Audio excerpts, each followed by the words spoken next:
రాష్ట్రంలోని rice industry పరిస్థితి దివాలాకోరు స్థితిలో ఉంది. దీనికి కారణము ప్రభుత్వం తీసుకునే నిర్ణయాలు.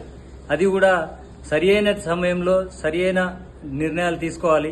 అలా తీసుకోకుండా కింది స్థాయిలో ఉన్న అధికారులు కూడా కొంత ప్రభుత్వానికి సరియైన సమాచారం ఇవ్వక మేమిచ్చేటువంటి రిప్రజెంటేషన్స్ ను వాటిని పై అధికారులకు తెలియజేయకపోవడం వల్ల చాలా మటుకు డిఫాల్ట్ గా మిగిలిపోతా ఉన్నారు. ఈరోజు అలా కాకుండా ఉండాలి, డిఫాల్ట్ గా కాకుండా ఉండాలంటే మీరిచ్చిన ప్రతి గింజకు మా దగ్గర నుంచి బియ్యం ఏదైతే రేషియో ఉందో ఆ రేషియోలో మేము బియ్యం ఇవ్వడానికి సిద్ధంగా ఉన్నా కూడా మీ పాలసీ విధానంలో లోపాలు పెట్టుకుని మమ్మల్ని డిఫాల్ట్ చేసి ఈరోజు 25% పెనాల్టీ అని 12% ఇంట్రెస్ట్ అని చెప్పేసి వేసి ఇండస్ట్రీని మొత్తానికి పబ్లిక్ లో ఒక దొంగలుగా చిత్రీకరించే ప్రయత్నం చేస్తా ఉన్నారు.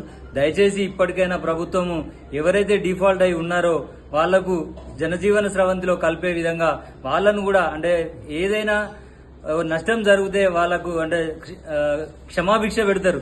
ఉరిశిక్ష చేసిన ఖైదీ కాసు ఉంటుంది, క్షమాభిక్ష పెడతారు. కానీ ఈ రోజు రాష్ట్ర ప్రభుత్వం తీసుకున్న నిర్ణయం వల్ల చాలా మంది ఇండస్ట్రీస్ నష్టాల బాటలో ఉన్నారు. చాలా దివాలా తీసి సూసైడ్ చేసుకునే పరిస్థితిలో ఉన్నారు. ఇవన్నిటిని కూడా ప్రభుత్వ పెద్దలు మంచి మనసుతో ఆలోచించి వాటి మీద తగిన సమయంలో తగిన నిర్ణయం తీసుకుని ఇండస్ట్రీస్ ని కాపాడాల్సిందిగా కోరుతున్నాం. అదేవిధంగా ఒక డిఫాల్ట్ మిల్లర్సే కాదు, ఈ రోజు మేము కూలీ చేస్తున్నాం, ఒక రకంగా మీకు పీస్ వర్క్ చేసి ఇస్తున్నాం. మీరు ఇచ్చిన ప్రతి గింజను మేము మిల్లింగ్ చేసి ఒక మీడియేటర్ గా మేము వర్క్ చేసి ఇస్తున్నాము.